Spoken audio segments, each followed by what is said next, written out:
ជំរាបសួរបាទជួបគ្នាទៀតហើយជាមួយសុជាតិ learning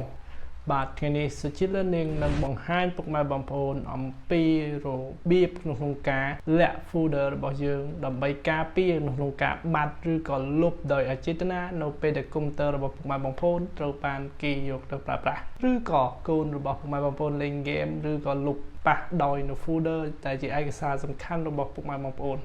បាទអញ្ចឹងសុជាតិ learning នឹងបង្ហាញពុកម៉ែបងប្អូននៅពេលបន្តិចទៀតនេះបាទសម្រាប់ពុកម៉ែបងប្អូនដែលថ្មីដែលទើបតែនឹងចូលមកទស្សនាវីដេអូរបស់ខ្ញុំកុំភ្លេចជួយចុច subscribe នៅវីដេអូរបស់ខ្ញុំម្នាក់មួយដើម្បីទទួលបានវីដេអូថ្មីបន្ថែមទៀតនៅពេលអនាគតបាទបើសិនជាពុកម៉ែបងប្អូនចង់មើលវីដេអូផ្សេងទៀតតាក់ទងទៅនឹងមូលដ្ឋានគ្រឹះនៃកុំព្យូទ័រពុកម៉ែបងប្អូនអាចចូលទៅក្នុង link description ដែលខ្ញុំដាក់នៅខាងក្រោមវីដេអូបាទកុំចាំយូរក្នុងការលាក់ folder ដែលវាសំខាន់សម្រាប់ពុកម៉ែបងប្អូនដែលមានឯកសារនៅក្នុងនោះកុំឲ្យមានអ្នកលុបឬក៏កូនរបស់យើងលេង game លុបដោយអចេតនានោះតោះជួយទៅមើលក្នុងកុំព្យូទ័រទាំងអស់គ្នា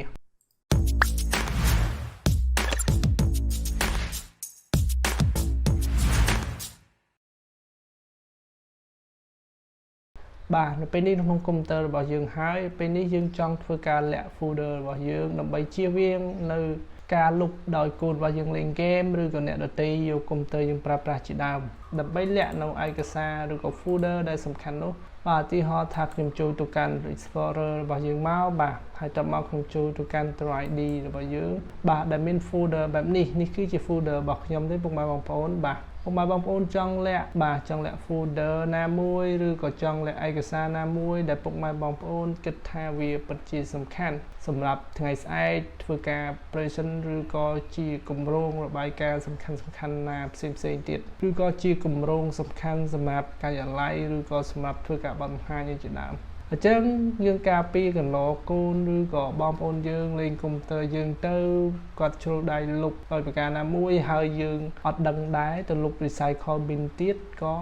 បាត់ឯកសារយើងអញ្ចឹងដើម្បីការពារយើងឯកសារណាដែលយើងសំខាន់យើងអាចលាក់វាបានបាទយើងអាចលាក់ folder ណាមួយដែលមាន stock ឯកសារសំខាន់នោះបាទអញ្ចឹងយើងទៅមើលបាទយើងអាចលាក់ជាលក្ខណៈ file ជាក៏បានលាក់រូបភាពឬក៏លាក់ folder ណាមួយក៏បានឥឡូវខ្ញុំចង់លាក់ folder picture នេះឬក៏ folder ណាក៏បានដែរដែលគិតថាវាសំខាន់ដែលមានឯកសារនៅក្នុងនោះបាទឥឡូវខ្ញុំចង់លាក់ folder picture បាទនេះ folder picture នេះរបស់ខ្ញុំនេះខ្ញុំឧទាហរណ៍ឲ្យពុកម៉ែបងប្អូនមើលដើម្បីពុកម៉ែបងប្អូនអាចលាក់ផ្សេងទៀតបានគ្រាន់តែមើលឧទាហរណ៍មួយហ្នឹងទៅបាទអញ្ចឹងខ្ញុំដើម្បីលាក់វាបានពុកម៉ែបងប្អូនគ្រាន់តែចុចលើវាដោយប្រើ mouse ស្ដាំបាទបន្ទាប់ពីចុច mouse ស្ដាំលូនបែបនេះពុកម៉ែបងប្អូនទៅរកពាក្យថា property នៅផ្នែកខាងក្រោមបាទនេះឃើញអត់ពុកម៉ែបងប្អូនចុចលើពាក្យ property ហ្នឹងទៅ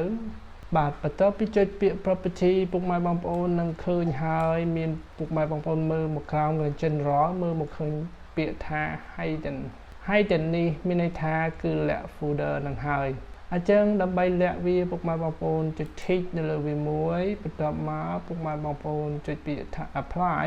តទៅពីចុច apply គេនឹងឡើងសួរយើងបែបនេះពីនឹងរើសយកមួយណាក៏បានដែរអញ្ចឹងយើងយកអា comment ទៅបន្ទាប់មកយើងចុចថា OK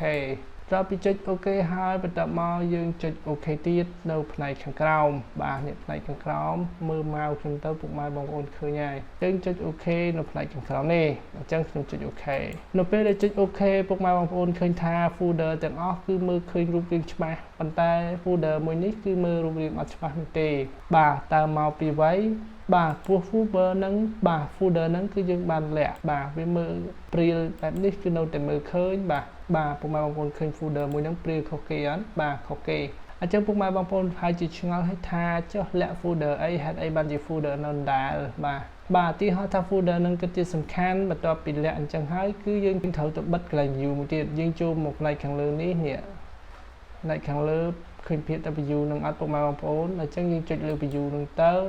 មកពុកម៉ែបងប្អូនមករកពាក្យថា hidden item នេះកន្លែងនេះឃើញជាប់ tick ហ្នឹងឃើញអត់ពុកម៉ែបងប្អូនបាទអញ្ចឹងពុកម៉ែបងប្អូនគ្រាន់តែចុចដោះ tick កន្លែងនេះទៅបាទអញ្ចឹង folder picture យើងគឺត្រូវបានលាក់បាត់ឃើញអត់បាត់ហើយបាទដំបូងមិនសិនជាពុកម៉ែបងប្អូន hide ហើយវាអត់បាត់ទេពុកម៉ែបងប្អូនមកដោះ hidden ឡើងនឹងសិនណាបាទវាលាក់បាត់ហើយអញ្ចឹង folder ដែលយើងត្រូវការលាក់ហ្នឹងគឺលាក់បាត់ហើយបាទយើងរត់ឃើញទេគឺអត់មានទេ picture ហ្នឹងអា folder picture ហ្នឹងដែលខ្ញុំលាក់មិញហ្នឹងឥឡូវឡើងលាក់បាត់ហើយមិនដឹងនៅណាទេបាទបន្ទាប់ពីលាក់ហើយពុកម៉ែបងប្អូនត្រូវការចង់បង្ហាញនៅ folder ហ្នឹងវិញបន្ទាប់ពីកូនឬក៏បងប្អូនប្រើប្រាស់កុំព្យូទ័ររបស់ពុកម៉ែបងប្អូនរួចហើយអញ្ចឹងពុកម៉ែបងប្អូនចូលទៅកាន់កន្លែង view ហ្នឹងដដែលបាទកន្លែង view ហ្នឹងកន្លែង file explorer យើងហ្នឹងកន្លែង tab view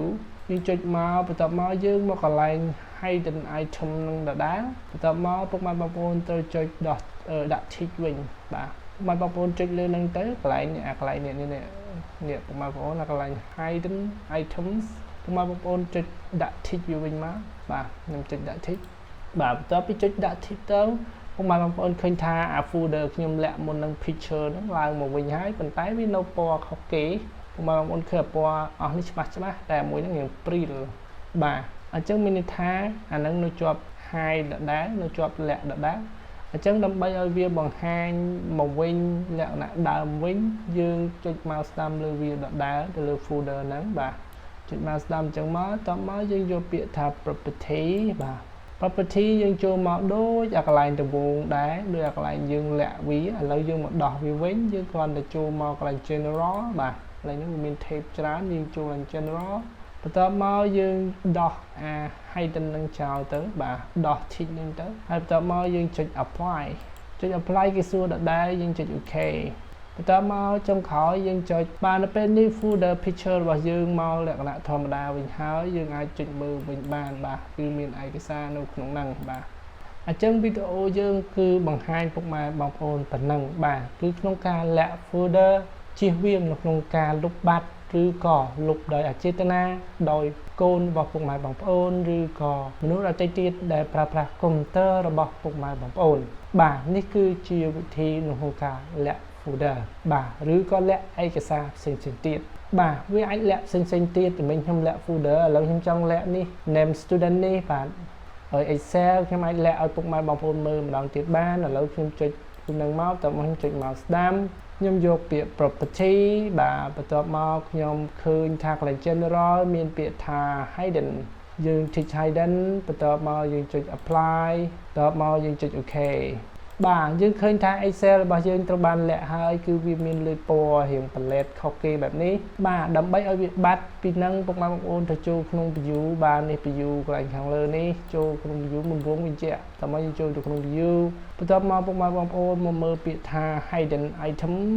នៅផ្នែកខាងនេះបាទពុកម៉ែបងប្អូនដោះ tick មកជាការស្រេចពេលដោះ tick រួចពុកម៉ែបងប្អូនអាចបិទចេញមកវិញបានហើយ item របស់ពុកម៉ែបងប្អូនគឺបានលាក់ហើយអញ្ចឹងវាមិនអាចលុបដោយចេតនាណាមួយនោះទេព្រោះ folder ឬក៏ឯកសារដែលពុកម៉ែបងប្អូនសំខាន់នោះគឺបានលាក់បាត់ទៅហើយបាទបន្ទាប់ពីហ្នឹងពុកម៉ែបងប្អូនគឺចង់បើកវាមកវិញដូចខ្ញុំប្រាប់លើកទី1ដែរវាដូចតែគ្នាទេគឺចូលទៅកាន់មុនវង Windows Home ពុកម៉ែបងប្អូនចូលទៅកាន់ View បន្ទាប់មកពុកម៉ែបងប្អូនរកពាក្យថា Hidden Item បាទនៅកន្លែងនេះពុកម៉ែបងប្អូនគ្រាន់តែចុច tick វាវិញមកបាទបន្ទាប់ពីចុច tick មកឃើញថា Excel របស់យើងគឺបានបង្ហាញមកវិញហើយប៉ុន្តែវាមិនទាន់បានដោះ hidden នៅឡើយអញ្ចឹងដើម្បីដោះ hidden ឲ្យវាមកភាពច្បាស់ហើយអាចចូលមើលបានវិញពុកម៉ែបងប្អូនចុចមកស្ដាំយកពាក្យថា property បន្ទាប់មកកន្លែង hidden ខាងក្រោមនេះកន្លែង general hidden នេះពុកម៉ែបងប្អូនចុចដោះ tick បន្ទាប់មកចុច apply បន្ទាប់មកចុច OK បាទនៅពេលនោះឯកសាររបស់យើងគឺបានចេញមកវិញហើយបាទជំរាបសួរបាទយ៉ាងម៉េចហើយពុកម៉ែបងប្អូនអំពីការលាក់ folder របស់ពុកម៉ែបងប្អូននៅក្នុងកុំព្យូទ័រដើម្បីជៀសវាងក្នុងការបាត់ឬក៏ក្នុងការលុបដោយអចេតនាណាមួយដោយកូនឬក៏មិត្តភ័ក្តិឬក៏អ្នកដទៃទៀតដែលប្រើប្រាស់កុំព្យូទ័ររបស់ពុកម៉ែបងប្អូនដែលឯកសារនោះវាពិតជាសំខាន់សម្រាប់ធ្វើការ present ឬក៏សម្រាប់ការងារនៅការិយាល័យសម្រាប់ថ្ងៃស្អែកវិធីមួយដែលអាចជួយពុកម៉ែបងប្អូនបានបាទខ្ញុំសង្ឃឹមថាវីដេអូនេះវានឹងសំខាន់សម្រាប់ពុកម៉ែបងប្អូនបាទនឹងជាដំណោះស្រាយមួយសម្រាប់ការពីឯកសារឬក៏លាក់ folder មួយចំនួនដែលវាពិតជាសំខាន់សម្រាប់ពុកម៉ែបងប្អូនបាទអញ្ចឹងបាទសង្ឃឹមថានឹងជួបពុកម៉ែបងប្អូននៅវីដេអូក្រោយបាទសូមអរគុណសូមជម្រាបលា